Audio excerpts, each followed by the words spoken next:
তো হ্যালো বন্ধুরা, আজকে আসলাম হাসান সাহেবের বাসায়। তা এর পূর্বে আমি যা দেখেছি ভিডিওতে, তা হাসান সাহেবের অবস্থা খুব একটা ভালো ছিল না, খুবই খারাপ ছিল। সব আল্লাহ তাআলা অসীম ক্ষমতায় তার মাধ্যমে আহ, লোক পাঠাইছে এবং তারাই অনেক আহ, পরিচর্যা করছেন। হ্যাঁ, এবং তাদের হাত দিয়ে অনেকটা উনি এখন বর্তমান সুস্থ। তা আমি বেশি একটা ও বিষয়ে জানতেছি না। তা এখানে যে সদস্যরা আছে তাদের কাছে জানি। তা জুয়েল ভাই, আপনারা যে এতদিনে এ, এত ইয়ে করলেন, পরিশ্রম করলেন, তাই এখন বর্তমানে ওনার কি পরিস্থিতি? আলহামদুলিল্লাহ, পরিস্থিতি ভালো। তো যাই হোক, আমার বন্ধু মতিন এখানে আছে। মতিন মতিন হ্যাঁ, মতিন বলতেছে। ভাই, আপনি হ্যাঁ, বলেন মতিন, কিছু। হ্যাঁ। বিসমিল্লাহির রহমানির রহিম। সকলকে সালাম, আসসালামু আলাইকুম রহমতুল্লাহি বরকাতুহু। আসলে হাসান আমাদের 2002 ব্যাচের তারাগঞ্জ উচ্চ বিদ্যালয়ের মেধাবী ছাত্র ছিল।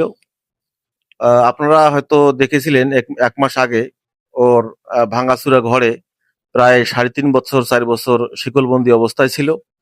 তার যে অবস্থা আমরা দেখতে পাইছিলাম, আমি প্রথম দেখছিলাম যে সে ভাঙাচুরা একটা ঘরে, মানে বৃষ্টি আসলেও তার মাথার উপর দিয়ে হয়তো এতদিন গেছে 4 বছর।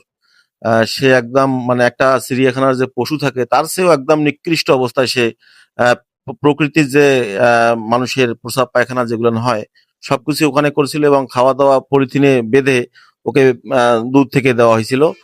তো আমি যখন দেখতে পাই এই বিষয়টা আমার চোখের আড়ালে আসে, তখন আমি আসার পরে আমার বন্ধু হরলাল, জুয়েল এদেরকে ডেকে যে পরামর্শ করি যে আমাদের বন্ধু হাসানের আজকে যে অবস্থা আমি দেখলাম। তো আসলে ও আমাদের তো বন্ধু, ছোটবেলার বন্ধু, হাই স্কুল বন্ধু। ওর পাশে আমাদের দাঁড়ানো উচিত। আমরা কিন্তু ভাবিনি যে ওর পাশে কে দাঁড়াবে, কাকে পাবো কাকে পাবো না, এগুলো আমরা চিন্তা ভাবনা কখনো করিনি। আমরা আসলে নিজ উদ্যোগে আমরা চেষ্টা করেছিলাম যে ওকে আমরা সুস্থ করব। কারণ প্রথম যখন আমি হাসানের কাছে আসি তখন হাসান আমাকে দেখে বলে যে, বন্ধু তুমি মতিন না, তোমার বাজারে ব্যবসা আছে। পরে আমি হতবাক হয়ে যাই যে আসলে সে একজন যে মানসিক ভারসাম্যহীন আম, ছেলে। তারপর আমাকে যখন চিনতে পারছে তো অবশ্যই সে সুস্থ হবে। তো আমরা 3 বন্ধু মিলে পরামর্শ করি যে আসলে আমাদের বন্ধু হাসান, ওকে আমরা চিকিৎসা করব এবং তার যে ঘর, ভাঙাচুরা ঘর, এগুলো আমরা তৈরি করে দেব।